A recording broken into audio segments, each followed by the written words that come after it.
তারাদাস বন্দ্যোপাধ্যায়ের লেখা তারানাথ তান্ত্রিক।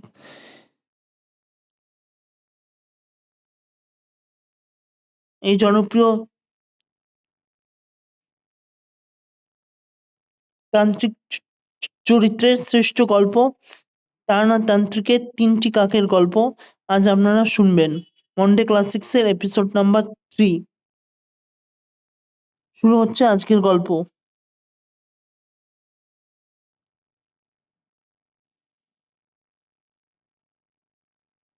৩টি কাকের গল্প।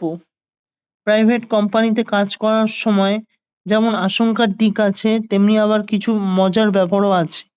রথের দিন আমাদের অফিস ছুটি থাকে না, কিন্তু এবছর হঠাৎ রথে হাফ ছুটি পাওয়া গেল।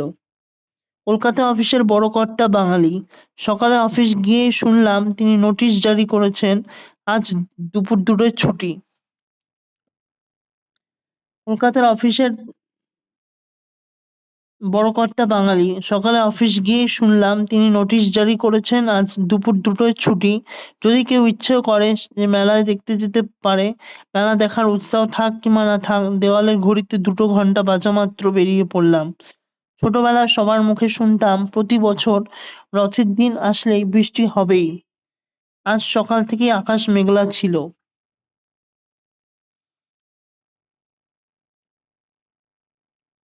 এখন অফিস থেকে বেরোনো মাত্র গুড়ি গুড়ি ছাগল তাড়ানো বৃষ্টি শুরু হলো। এই আসে যায় মনের আনন্দে ছাতা খুলে এই আসে এই যায় মনের আনন্দে ছাতা খুলে শিয়ালদার দিকে হাঁটতে শুরু করলাম। মেলাটা একবার ঢু মেরে তারপর মঠ লেনে তারানাথের বাড়ি যাব গল্প শুনতে। পরবদিনে ছেলে বুড়ো সবাই মানে বোধহয় উৎসবের রং লাগে। উৎসব পর্বের দিনে ছেলে বুড়ো সবার মনেই হয়তো উৎসবের রং লাগে। দেখলাম বৃষ্টি অগ্রাহ্য করে মানুষের ঢল নেমেছে মেলাতলায়। ভিড়ের চোটে গাড়ি ঘোড়া সব বন্ধ। কেবল হাসপাতালে গাড়ি চলাচলের জন্য ক্যাম্পবেল স্কুলের সামনে একটুখানি ফাঁক রাখা হয়েছে।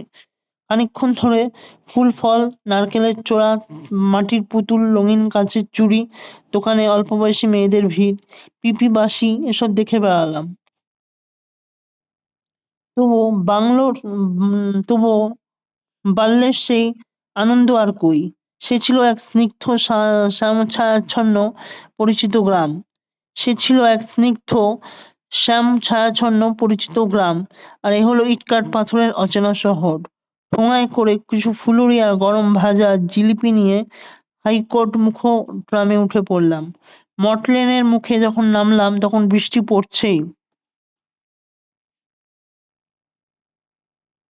হনহন করে মটলেনের মুখে যখন নামলাম তখন বৃষ্টি পড়ছে। হনহন করে হেঁটে তারানাথের বাড়ি গিয়ে দরজায় কড়া নাড়তেই ভিতর থেকে স্বয়ং তারানাথের গলা। আসছি হে, দাঁড়াও, একটু দাঁড়াও। ভেজা সুতো ভেজা জুতো আর ছাতা বারান্দার কোণে রেখে আড্ডাঘরের পরিচিত চৌকিতে বসে বললাম, নিন, এতে তেলে ভাজা আর কিছু জিলিপি আছে। চা নিন, এতে কিছু তেলে ভাজা আর জিলিপি আছে। চা বলুন তো একবার। ঠোঙাটা হাতে নিয়ে তারানাথ বলল, বাহ, এ যে দেখছি এখনো গরম। চা কিন্তু ঠিক 10 মিনিট পরেই বলবো। কিশোরী এসে পড়ুক, একসাথেই খাবো। অবাক হয়ে বললাম, কিশোরী আসছে নাকি? আপনি কি করে? তারানাথ হাসলো, বলল, এক্ষুনি আসবে। আর 8:30 মিনিট।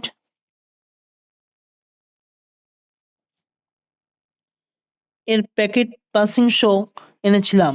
1 প্যাকেট পাসিং শো এনেছিলাম। প্যাকেটটা এগিয়ে দিতে তার থেকে একখানা বের করলো তারানাথ। বাড়িতে সাধারণত হুকো খায়, কিন্তু পাসিং শো ব্র্যান্ডটা তার খুবই প্রিয়। তার কাছে গল্প শুনতে যাওয়ার সময় আমি আর কিশোরী মটলেনের মোড় থেকে 10 পয়সা দিয়ে ওই 1 প্যাকেট সিগারেটই কিনে নিয়ে যাই। প্রতিবারই তারানাথ সস্নেহে স্বচ্ছ মোড়কওয়ালা চিমনির মতো ওই প্রতিবারই তারানাথ সস্নেহে স্বচ্ছ মোড়কওয়ালা চিমনির মতো টুপি পরা ধূমপানরত সাহেবের ছবিসুদ্ধ কালচে লাল রঙের প্যাকেটটার দিকে তাকিয়েই বলে, হ্যাঁ, এই হচ্ছে সিগারেট। নেশার আসল কথাই হচ্ছে মৌজ। ছবির সাহেব যেমন মৌজ করে গোল গোল রিং ছাড়ছে দেখেছো? 8:30 মিনিট শেষ। বাইরে ঝুপ করে ছাতা বন্ধ হওয়ার আওয়াজ। তারপরে কিশোরীর গলা, চক্রবর্তী মশাই। তারপরে কিশোরীর গলা, চক্রবর্তী মশাই আছেন নাকি? আমি কিশোরী।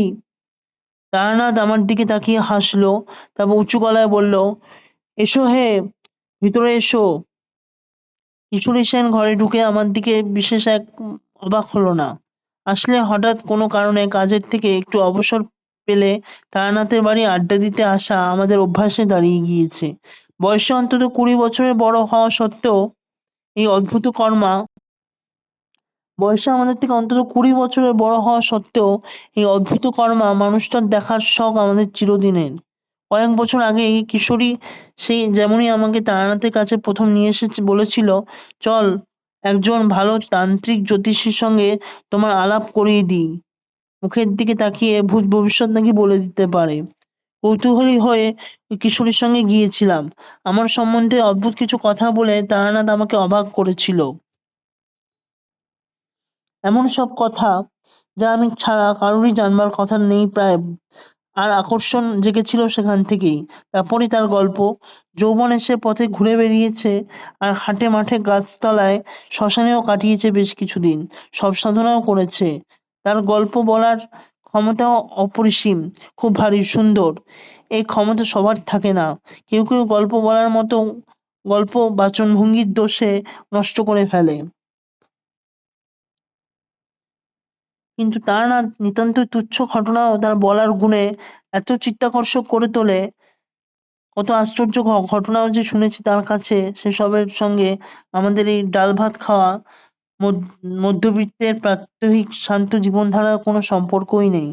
বীরভূমের গ্রামে শ্মশানে হাকিনী মন্ত্রে সিদ্ধ ওই মাতু পাগলির কাহিনী। বরাকর নদীর বালুকাময় তীরে শালবনের পাশে শুক্লা পঞ্চমীর বরাকর নদীর বালুকাময় তীরে শালবনের পাশে শুক্লা পঞ্চমীর সে স্বপ্নীল জ্যোৎস্নায় মধুসুন্দরী দেবীর আবির্ভাব, শ্বেতবগলার পুজো, আরো কত কি। আমরা বলতাম, বাহ, এত ঘটনা ঘটেছে আপনার জীবনে। তারানাথ তো হেসে বলতো, হবে না? আমার জন্মের সময় আকাশে নীল রঙের একটা উল্কা দেখা গিয়েছিল। আমার তন্ত্র দীক্ষাও হয়েছিল পূর্ণগ্রাস সূর্যগ্রহণের সময়।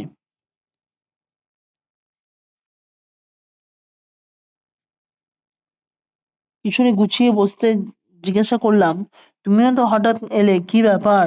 কিশোরী বলল, আজ দুপুরে সেকশন অফিসার ভবানীপুরের দিকে একটা কাজ দিয়ে বললেন এটা সেরে ওখান থেকেই বাড়ি চলে যাবেন, বরং আর অফিসে ফিরতে হবে না। তার সে কাজ আধ ঘন্টাতেই হয়ে গেল। ট্রামে করে ধর্মতলায় এসে নামতেই তোমার অফিসের রমেশ মিত্তিরের সঙ্গে দেখা। তার কাছেই শুনলাম তোমাদের অফিসও আজ হাফ ছুটি হয়ে গেছে। তার কাছেই শুনলাম তোমাদের অফিসও আজ হাফ ছুটি হয়ে গেছে। রথের দিন, মেঘলা আকাশ, তারপর আবার হাফ ছুটি, মনে হলো তুমি নিশ্চয়ই এখানে এসে জমবে, তাই চলে এলাম। এই নিন। পকেট থেকে একটা পাসিং শো এর প্যাকেট বের করে কিশোরী তারানাথের দিকে বাড়িয়ে ধরলো। তারানাথ হেসে বলল, ভালো ভাগ্যিস গলির মুখে তোমাদের সঙ্গে দেখা হয়ে যায়নি। এ আমার কাল পর্যন্ত চলবে। বললাম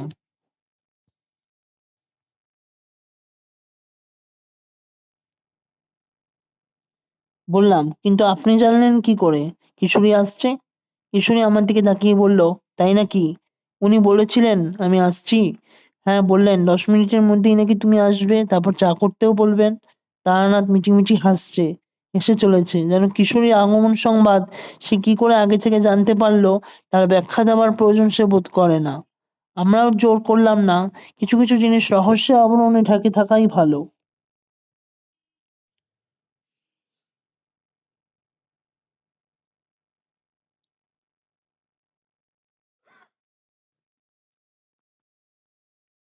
কিছু কিছু জিনিস রহস্যের আবরণে ঢেকে থাকাই ভালো। কিছুক্ষণের মধ্যেই চা এলো। চায়ে চুমুক দিয়ে তারানাথ বলল, তোমরা জিজ্ঞাসা করলে না বটে, কিন্তু মনে কৌতূহল নিশ্চয়ই হচ্ছে, তাই না?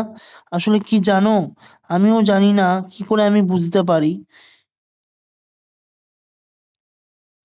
কিছুটা সাধনায়, কিছুটা মধুসুন্দরী দেবীর আশীর্বাদে এই ক্ষমতা আমি পেয়েছি। হঠাৎ হঠাৎ মনে কোনো কথা ভেসে ওঠে আপনা আপনি। পরে আবার সেগুলো মিলিয়েও যায়। যেমন কিশোরী তোমার দিকে তাকিয়ে এখন মনে হচ্ছে তুমি গতকাল কোথাও থেকে কিছু একটা টাকা, ওটা 50-এর টাকা মুফতে পেয়ে গেছো, ঠিক কি না? কিশোরীর চোখ গোল গোল হয়ে উঠল। সে বলল, সত্যিই? আপনাকে তো যত দেখছি ততই তো বিস্ময় বাড়ছে। গতকাল অফিসের ঠিকানায় হঠাৎ 55 টাকার একটা মানি অর্ডার পেয়ে এসে গতকাল অফিসের ঠিকানায় হঠাৎই 55 টাকার একটা মানি অর্ডার এসে হাজির। কি ব্যাপার? না, দেশের বাড়ির আমবাগানের ইজারার টাকা থেকে আমার ভাগের অংশ জ্যাঠামশাই পাঠিয়ে দিয়েছেন। কুপনে লেখা। টাকাটা তিনি বাবাকে দিতে চেয়েছিলেন, কিন্তু বাবা নাকি বলেছেন টাকাটা কলকাতায় আমাকে পাঠিয়ে দিতে। একা থাকি মেসে, কখন কি দরকার হতে পারে। আশ্চর্য! কত টাকা তাও তো প্রায় ঠিক বলে দিলেন। ধন্য আপনাকে। তা আজকে রথের দিনটা এমন বাদলা করেছে, আজ তো একটা ভালো গল্প হবে নাকি? একটা ফুলুরিতে গরম তৃপ্তির সঙ্গে কামড় দিয়ে তারানাথ বলল, গল্প নয়, গল্প নয়, আমার সাথে সব সত্যি ঘটনা। আমার কাছে কোনো গল্প নেই। মধুসুন্দরী দেবীর কথা বলতে গিয়ে একটা ব্যাপার মনে পড়ে গেল। দেবী বলেছিলেন, আমি বড়লোক হতে পারবো না বটে, কিন্তু অর্থের অভাবেও কোনোদিন আমাকে পড়তে হবে না নিদারুণ সংকটে। এই প্রসঙ্গে একটা ঘটনা কথা তাহলে তোমাদের বলি। শোনো। শোনো। বরাকর নদীর ধারে সেই মধুসুন্দরী দেবীর আবির্ভাবের পরেই সেখানেই শালবনের মধ্যে আস্তানা বানিয়ে বেশ কিছুদিন সাধনা করেছিলাম। তোমাদের তো আগেই বলেছি, সে আমার জীবনের সবচেয়ে সুন্দর দিন গিয়েছে।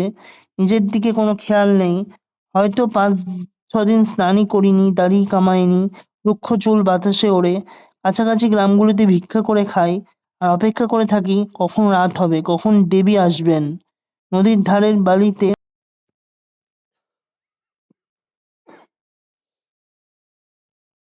নদীর ধারের বালিতে মেশানো অভ্রের কুচি সদ্য খচিত চাঁদের আলোয় চকচক করে উঠছে। মৃদুমন্দ হাওয়ায় নড়ে নদীর তীরের অরণ্যের শাখা প্রশাখা। তারপর বাড়ির লোক খবর পেয়ে এসে জোর করে ধরে নিয়ে গেল। সাধন জীবনের আর শেষ হলো না, কিন্তু ওই ভবঘুরে জীবনের শেষ হয়ে গেল। বাড়ির লোক ধরে নিয়ে যাওয়ার আগে শেষ দিন যখন মধু বাড়ির লোক ধরে নিয়ে যাওয়ার আগে শেষ দিন যখন মধুসুন্দরী দেবীর সঙ্গে কথা হলো, সেদিন দেবী ওই বরই আমাকে দিয়েছিলেন। বাড়ির লোকেরা আমাকে সংসারে বাঁধবার জন্য আর দেরি না করে ভালো মেয়ে দেখে বিয়ে দিয়ে দিল।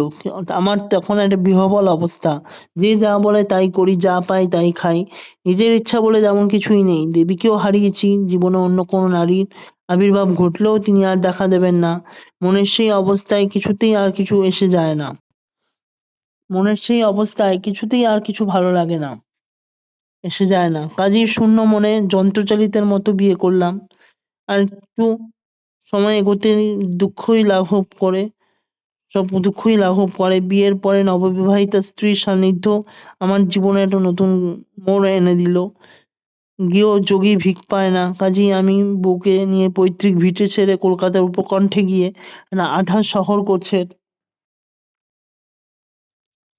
কাজেই আমি বউকে নিয়ে পৈতৃক ভিটে ছেড়ে কলকাতার উপকণ্ঠে গিয়ে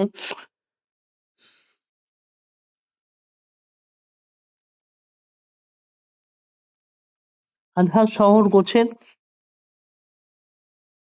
জায়গায় বাসা বাঁধলাম। কিন্তু সে আশায় গিয়েছিল, তা সফল হলো না। বাজারে জমতে সময় লাগে। হাত দেখা হলো, কোষ্ঠী বিচার করার জ্যোতিষী বাজারে অনেক আছে, হঠাৎ মানুষ আমার কাছে আসবেই বা কেন? হাত দেখা বা জ্যোতিষ বিচার করার মানুষ অনেক আছে বাজারে, হঠাৎ মানুষই বা আমার কাছে আসবে কেন? একটা 15 সেরি ঘিয়ের খালি টিন বাজার থেকে কিনে কটিয়ে পিটিয়ে বোর্ড বানালাম, তার উপর আলকাতরা দিয়ে বিজ্ঞাপন লিখে টানিয়ে দিলাম। তাও কেউ আসে না। বাড়ি থেকে পুঁজিও যা এনেছিলাম তাও ভেঙে ভেঙে ভেঙে কিছুদিন চলল। একদিন দুপুরে একজন মক্কেল এসে হাজির। খাওয়া দাওয়া সেরে বাইরের ঘরে বসে বৃহৎ পড়াশুড়ি হোড়া খুলে একটু পড়াশোনা করছিলাম। পড়াশুড়ি হোড়া খুলে একটু পড়াশোনা করছিলাম। হঠাৎ উঠোন থেকে কে যেন ডাকলো, এই যে বাড়িতে কেউ আছেন নাকি? কিছুটা বিরক্ত হয়ে বাইরের বারান্দায় এসে দাঁড়ালাম। যা অবস্থা চলেছে তাতে যদি মক্কেল হয় তাহলে আমার একটু দরকার। কিন্তু সবকিছুরই তো একটা সময় অসময় আছে। আমি চিরকালই একটু আয়েশি মানুষ।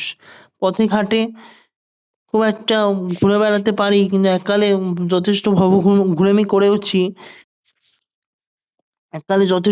ঘুরেমি করেওছি, কিন্তু দুপুরবেলা তাকিয়ে আর ঠেসান দিয়ে বিশ্রাম করছি এমন সময় লোকজন এলে বিরক্ত হয় বই কি। ভালো লাগে না।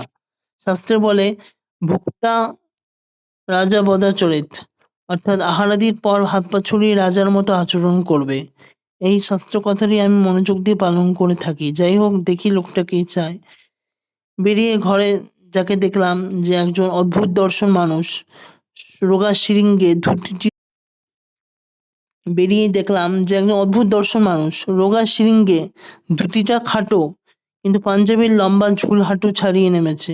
পাঞ্জাবির কাপড়টা ঝলঝলে সিল্কের, চুপচুপে করে তেল দেওয়া কাঁধ পর্যন্ত পাট করা চুল, বিসদৃশ্য লম্বাটে খোঁড়ামার্কা মুখ। এদিকে থুতনি প্রায় সে নেই বললেই চলে, যেন স্রষ্টা মুখখানা বানাবার সময় জায়গাটা থাবড়ে থুবড়ে ভিতরে ঢুকিয়ে যেন স্রষ্টা মুখখানা বানাবার সময় থাবড়ে থুবড়ে ভিতরে ঢুকিয়ে দিয়েছেন। গায়ের রং যেমন ঘোর কালো, তার উপর আবার কপালে তেল সুতোরের দীর্ঘ তিলক। আমাকে দেখে যে একগাল হাসলো, বেরিয়ে পড়লো আমাকে দেখে সে একগাল হাসলো, বেরিয়ে পড়লো তার লম্বা লম্বা এক ফালি হলদে দাঁত। দুপুরে বিশ্রামের সময় এমন চেহারা দেখলে প্রীতি জন্মায় না। বললাম, কি চাই? এই যে সাইনবোর্ড ঝুলছে, তারানাথ জ্যোতির সার্নব, আপনিই কি সেই? বললাম, কি চাই? দুপুরে বিশ্রামের সময় এমন চেহারা দেখলে ঠিক প্রীতি জন্মায় না। বললাম, কি চাই? এই যে সাইনবোর্ড ঝুলছে, তারানাথ জ্যোতির সার্নব, আপনিই কি সেই? কেন, তাতে কি সন্দেহ হয়? লোকটা বলল, আপনিই যে তিনি হন তাহলে একটু কথা বলতাম, এই আর কি। আপনিই সেই, আমিই সেই। বলুন, কি বলবেন? লোকটা জিভ কেটে বলল, ছি ছি, আমাকে আপনি বললে খুব লজ্জা। মা, ছি ছি, আমাকে আপনি বলবেন না, আপনি বললে খুব লজ্জা পাচ্ছি।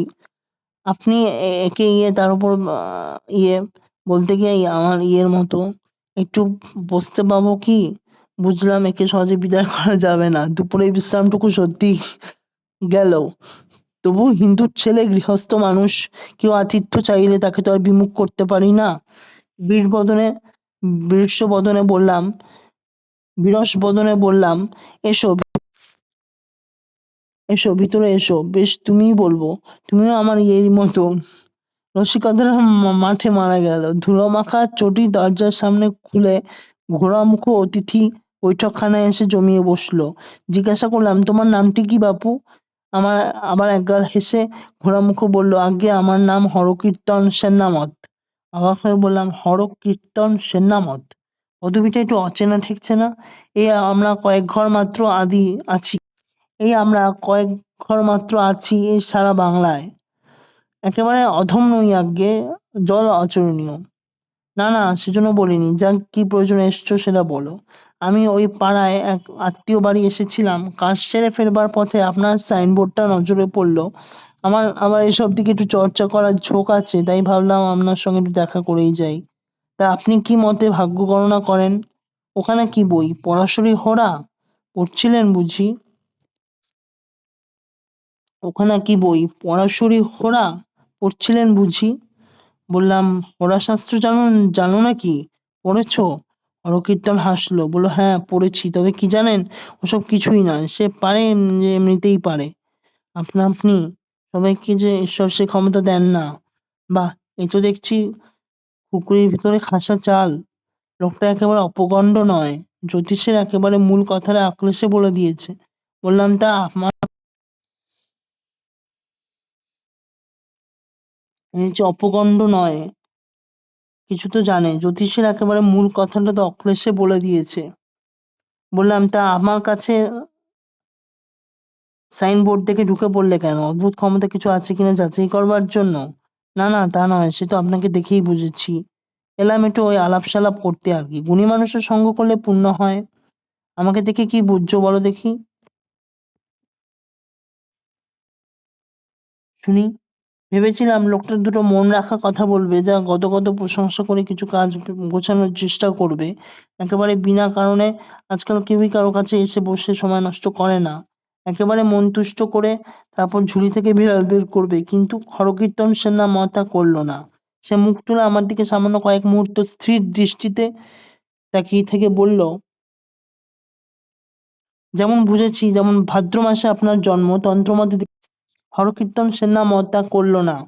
সে মুখ তুলেই আমার দিকে কিছুক্ষণ কয়েক মুহূর্ত সামান্য দৃষ্টি নিক্ষেপ করে বলল, যেমন বুঝেছি যে আপনার ভাদ্র মাসে জন্ম, আপনি তন্ত্রমতে দীক্ষিত, উচ্চ শাখার ভূডামর অবলম্বনে সাধনা করছেন। আপনার এই তন্ত্র দীক্ষা হয়েছিল পূর্ণগ্রাস সূর্যগ্রহণের সময়, যা খুব সৌভাগ্য না থাকলে হয় না। কিন্তু কোনো কারণে সিদ্ধি লাভের আগেই তন্ত্র সাধনা ত্যাগ করে কোনো কারণে সিদ্ধি লাভের পূর্বেই তন্ত্র সাধনা শেষ করে ত্যাগ করে আপনাকে সংসার জীবনে প্রবেশ করতেই হয়েছিল। ঠিক বলছি? বললাম, বলে যাও। কিন্তু সাধনা সমাপ্ত না হলেও আপনার জীবনে খুব অদ্ভুত কিছু ঘটনা ঘটেছে। অলৌকিক প্রত্যাখ্যান কিংবা তন্ত্রোক্ত দেব বা দেবী দর্শন গোছের কিছু একটা। ঠিক ধরতে পারছি না। তবে ঘটেছে যে সে বিষয়ে আমি নিঃসন্দেহ। একটা কথা বলি, অপরাধ নেবেন না। আপনি খুব আনন্দে জীবন কাটাবেন। অনেক আশ্চর্য আপনি অপরাধ নেবেন না, কিন্তু আমি একটা কথা বলি, আপনি খুব আনন্দেই জীবন কাটাবেন। অনেক আশ্চর্য অভিজ্ঞতা হবে আপনার, কিন্তু বৈষয়িক দিক থেকে যাকে কিছু করা বলে সে আপনার হবে না। এ আর নতুন কথা কি? বললাম, সে আমি জানি। কিন্তু তুমি কিভাবে বুঝলে? হরকীর্তন বললে, জানি না, আপনাকে দেখে যা মনে হলো তাই বললাম। বললাম, যা বলেছ ঠিকই বলেছ। তোমার ভাগ্য বিচারে স্বাভাবিক ক্ষমতা আছে দেখছি। এবার তোমাকে দেখে যা মনে হচ্ছে আমিও একটু বলি।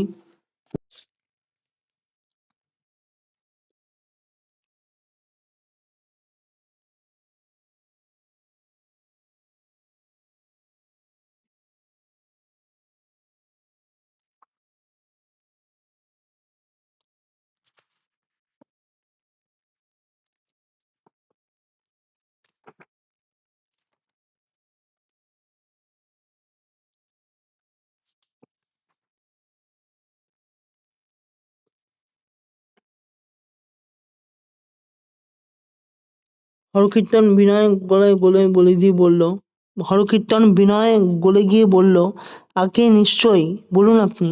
জন্ম দিয়ে শুরু করুন তাহলে। তোমার জন্ম চৈত্র মাসে, দিনটাও বলে দিচ্ছি, রামনবমীতে তোমার জন্ম।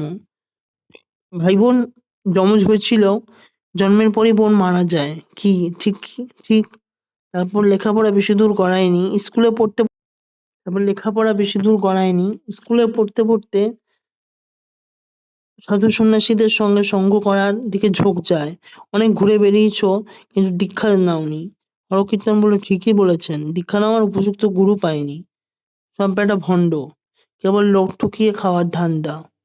কেবল এই এক আপনার কাছে বসে মনটা ভারী ভক্তিতে ভরে যাচ্ছে। আপনি দেবেন আমায় দীক্ষা?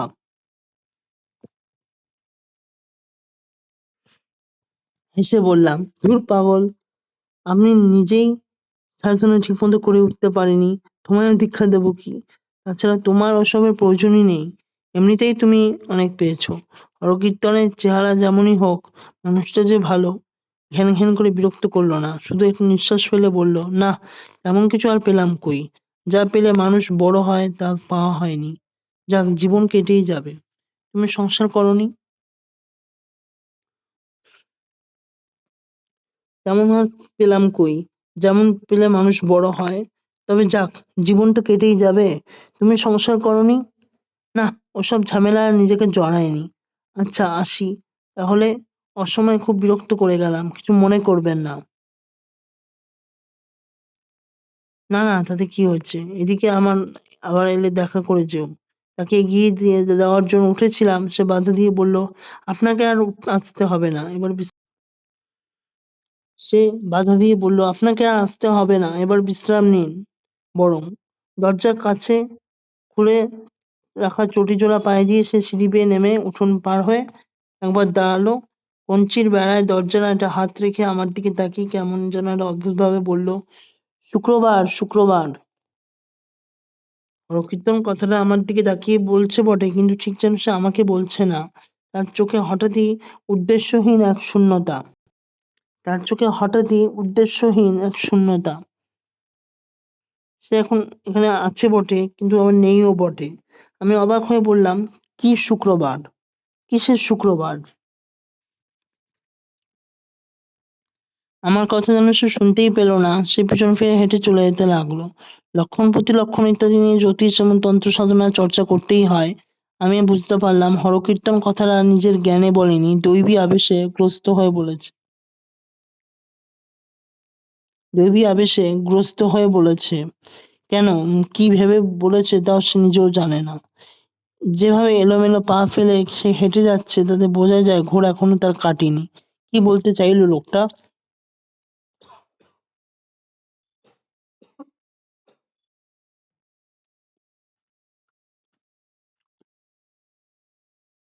আজ সোমবার, 3 দিন পরেই তো শুক্রবার। কি হবে শুক্রবারে? আজ সোমবার, 3 দিন পরেই তো শুক্রবার। কি হবে শুক্রবারে?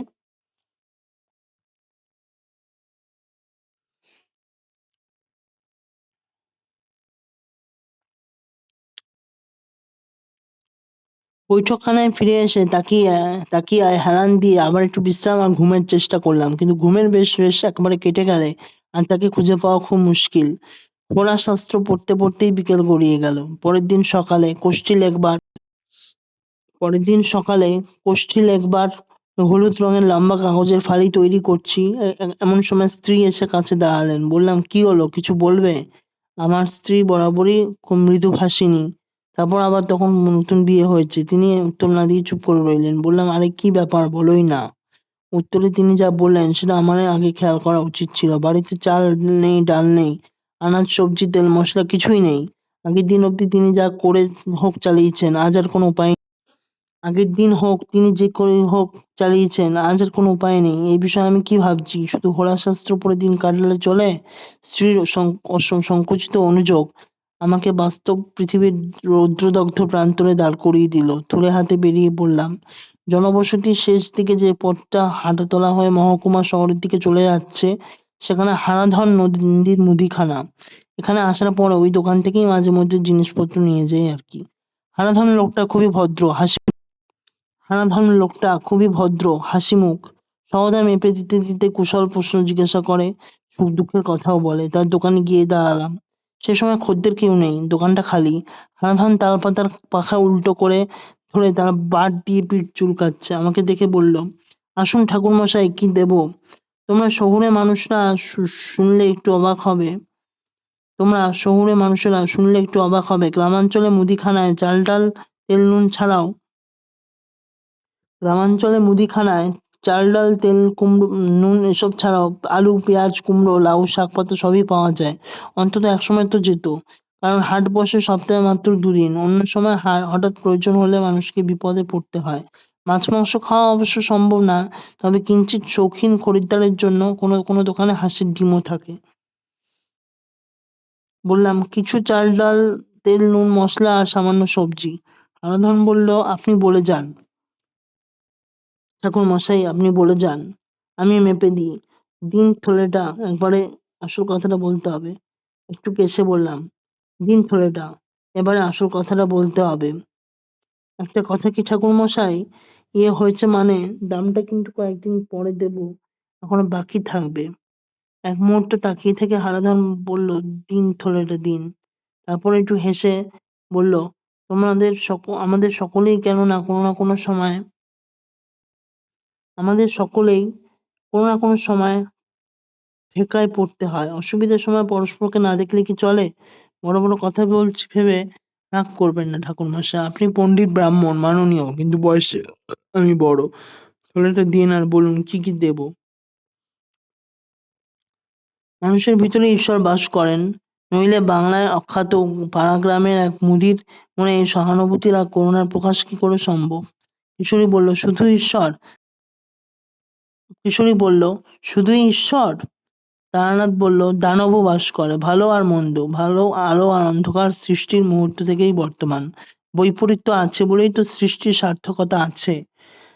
দানবিকতার উপরে ঐশ্বরিকতার যে প্রতিষ্ঠা, সেটাই তো মানুষের সাধনা।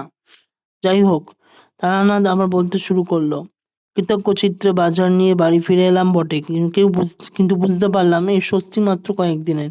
ধার করে তো আর কিন্তু বুঝতে পারলাম এই স্বস্তি আর মাত্র কয়েকদিনের। ধার করে তো আর মাসকাবারি বাজার করা যায় না।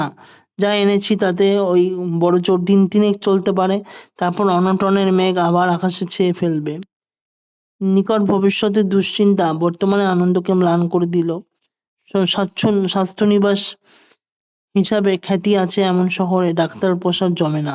আমারও হলো তাই, প্রায় তাই। যেমন ভয়াবহ নাস্তিকদের দেশে বাসা বেঁধেছি যেমন ভয়াবহ নাস্তিকদের দেশে বাসা বেঁধেছি, সপ্তাহে অন্তত একখানা কোষ্ঠী আর ৫-৬টা হাত দেখার খদ্দের খুব দুঃসময়েও পেতাম। হঠাৎ তাও বন্ধ হয়ে গেল। একটা খরা যাকে বলে। মাঝে মানে মনে হতো মধুসুন্দরী দেবী বলেছিলেন আমি কি ধনী হতে পারবো না বটে, কিন্তু অনাহারে কখনো দিন কাটাতে হয়তো হবে না। মোটামুটি চলেই যাবে। দেবীর আশীর্বাদ কি শেষ পর্যন্ত মিথ্যা হতে চলেছে? অনাহার তো এসেই পড়ল। কিন্তু আমার যা চিরকালের অভ্যাস অনাহার তো প্রায় এসেই পড়ল। কিন্তু আমার যা চিরকালের অভ্যাস, বৈষয়িক দুর্ভাবনা বেশিক্ষণ করতে পারি না। চৈত্রের প্রথম গাছে নতুন পাতা গজাতে শুরু করেছে। ঈষৎতপ্ত বাতাস শীতের শেষে কড়া শুকনো পাতার রাশি অস্পষ্ট মর্মর শব্দে সরিয়ে নিয়ে বেড়ায়। আমের গুটি ধরেছে গাছে গাছে, আকাশ নির্মেঘ নীল। ঋতুর এই সব সন্ধিক্ষণে মনে উদ্বেল হয়ে ওঠে, মনে পড়ে ঋতুর এই সমস্ত সন্ধিক্ষণে মন উদ্বেল হয়ে ওঠে, মনে পড়ে প্রায় ওই প্রথম যৌবনে নরমুক্ত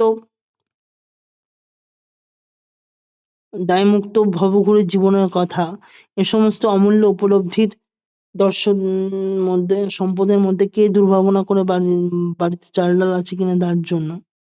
এ সমস্ত অমূল্য উপলব্ধির সম্পদের মধ্যে কে আর দুর্ভাবনা করে যে বাড়িতে চাল ডাল আছে কিনা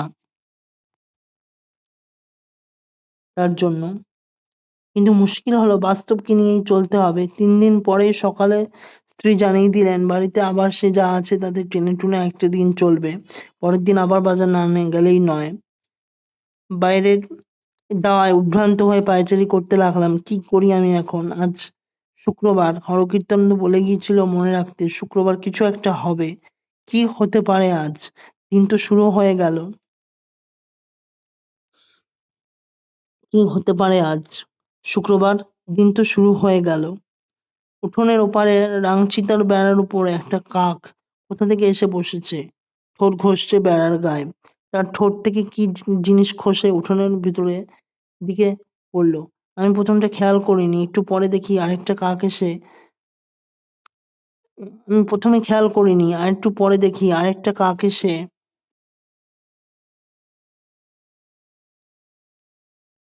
উঠোনের আগরটার পাশে এসে বসলো। তারপর আরো একটা কাক।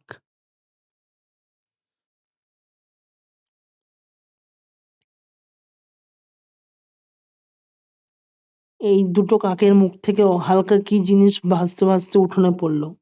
এই দুটো কাকের মুখ থেকেও হালকা কি জিনিস ভাসতে ভাসতে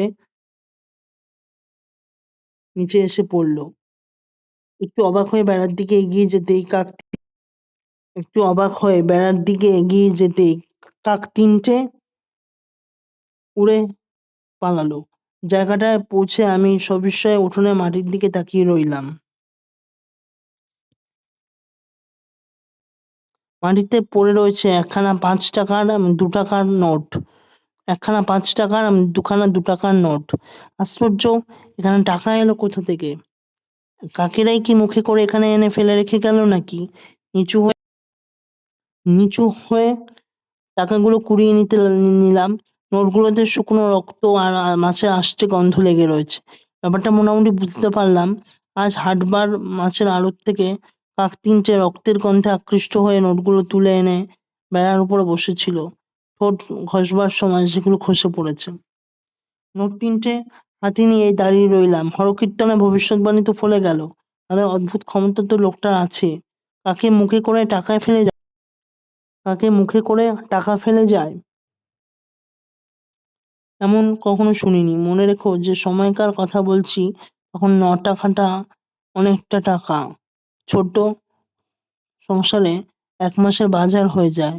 টাকাটা না পেলে আজ সত্যি বিপদ হতো। আগের টাকা শোধ না করে হারাধনের কাছে নতুন করে ধার নেওয়া যেত না। বিস্ময়ের তখনও সে আরো বাকি তা বুঝতে পারিনি। পরের দিন থলে নিয়ে সকালবেলা হারাধনের দোকানে গিয়ে হাজির হলাম।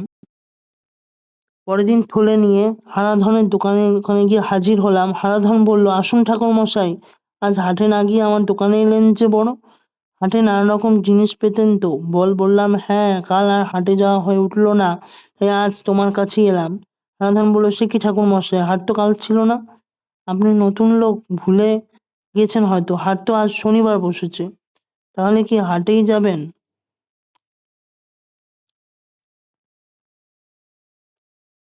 তাহলে কি হাটেই যাবেন? হাট তো শনিবার বসেছে। তাহলে কি আজ হাটেই যাবেন? মাথার মধ্যে সব গোলমাল হয়ে যাচ্ছিল। হাট তো গতকাল ছিল, আজ বসেছে মানে? তাহলে কাক তিনটে মাছের রক্ত আর আশমাখা টাকাটা পেলো কোথা থেকে? যাই হোক, কথা না বাড়িয়ে বললাম, না হারাধন, হাটে যাব না, যা নেব তোমার কাছ থেকেই নেব। সেদিন রাত্রিরে মধুসুন্দরী দেবীকে স্বপ্নে দেখলাম। তিনি আমাকে স্বপ্নে আমার দিকে তাকিয়ে হাসছেন, যেমন হেসেছিলেন এক পূর্ণিমা রাত্রিরে ঠিক বরাকর নদীর ধারের শালবনে। তা শেষ হলো আজকের গল্প, তারানাথ তান্ত্রিকের তিনটি কাকের গল্প। ভালো লাগলে অবশ্যই চ্যানেল সাবস্ক্রিপশন করবেন, শেয়ার করবেন। এরকম আরো মজাদার গল্প আসবে প্রতিদিন, প্রতি সোমবার মন্ডে ক্লাস 6-এ। শুনতে থাকবেন এবং চ্যানেল অবশ্যই সাবস্ক্রাইব করে দেবেন। ভালো থাকবেন।